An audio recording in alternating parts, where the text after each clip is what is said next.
প্রিয় শিক্ষার্থী বন্ধুরা, অনুক্রম দ্বারা ৯ নম্বরের সমাধান তোমরা দেখো। একটা ত্রিভুজ এ বি সি সমবাহু, যার প্রতিটি বাহুর দৈর্ঘ্য হচ্ছে ৬৪ মিলিমিটার।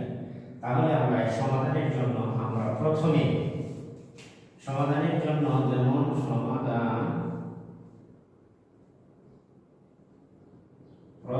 আমরা একটি সমবাহু ত্রিভুজ আঁকা হলো। দেখো, সর্ববহিঃস্থ ত্রিভুজটির বাহুর দৈর্ঘ্য ৬৪ মিলিমিটার। ডাকে বলা হচ্ছে সর্ববহিঃস্থ ত্রিভুজটির পরিসীমা হবে, তাহলে ৬৪ ৬৪ ৩ ৬৪ ১৯২ মিলিমিটার।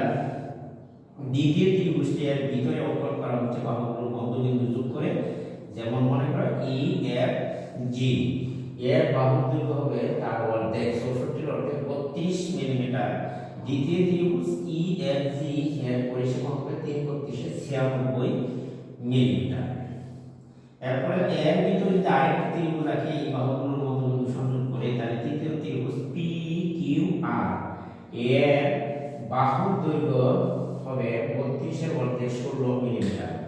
এবং তৃতীয় ত্রিভুজ পি কিউ আর এর পরিসীমা হবে ১৬ + ১৬ ৩ = ৪৮ মিলিমিটার। উক্ত পরিসীমাগুলো নিয়ে গঠিত ধারা ৯৬ যোগ হচ্ছে ৯৬ যোগ ৪৮ ডট আর আছে ১০টি যদি গঠন করা হয়, যা একটি গুণোত্তর দ্বারা গঠন করে। এখানে এ সমান ১৯২ আর সমান, অর্থাৎ সাধারণ অনুপাত ৯২ ভাগের ৯৬ ভাগ দিলে হাফ, তাহলে এন এর মান হচ্ছে টোটাল ১০টি ত্রিভুজ হলো ১০। তাহলে আমরা যদি গুণোত্তর দ্বারা ত্রিভুজগুলোর পরিসীমার সমষ্টি নির্ণয় করি, ত্রিভুজগুলো আমি আবার বলছি যে ত্রিভুজগুলোর অর্থাৎ পরিসীমার সমষ্টি যদি নির্ণয় করি, তাহলে আমরা লিখতে পারি s এর সমান a * 1 - r ^ n, বা n যদি n এর মান বসাও, তাহলে দেখা যায় 1 - হাফ, r এর মান বসাইলে 10 গুণ করলে 1024 হয়।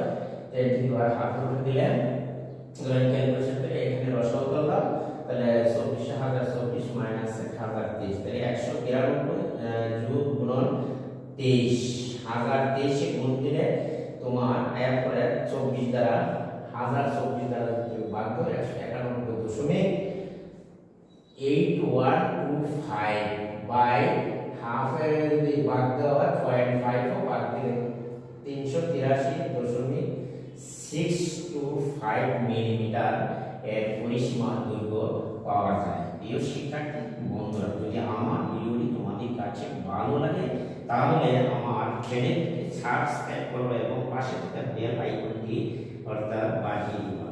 আমি আজকে এখান থেকে বিদায় নিচ্ছি। আল্লাহ।